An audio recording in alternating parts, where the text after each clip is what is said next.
With Illinois now in its second year without a budget, Governor Bruce Rauner today delivered his third budget address, with pressure mounting on the governor to find some solution. CBS 2 political reporter Derrick Blakley is live in Springfield. Derrick.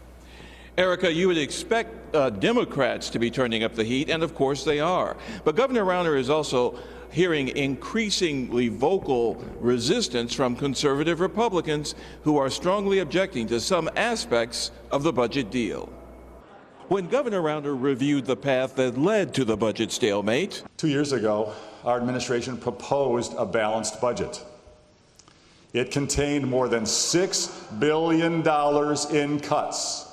many Democrats laughed out loud. You heard laughter on our side of the aisle during his speech. Not that we were ridiculing the governor, it's just that he was making up facts as he went along. Kellyanne Conway would call them alternative facts. I was most taken aback from was some of the laughter and mocking that came from people in the crowd.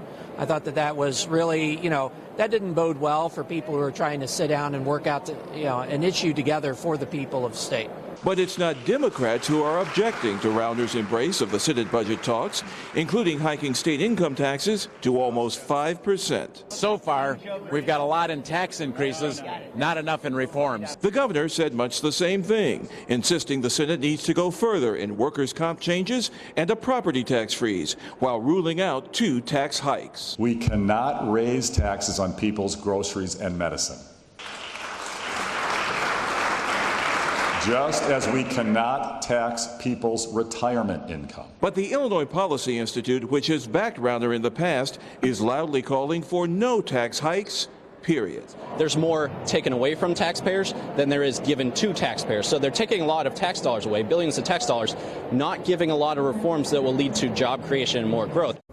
So that indeed is a tightrope that Governor Rauner is walking between Democrats who want no part of his pro-business reforms and Republicans who want no tax hikes. Part of the reason it's been so hard to find middle ground. By the way, the governor's budget proposal introduced today includes a hole of almost $5 billion, a hole he is hoping those Senate budget discussions will fill. Reporting live from Springfield, Derrick Blakley, CBS 2 News. Robin, Erica. Okay, Derrick, thank you.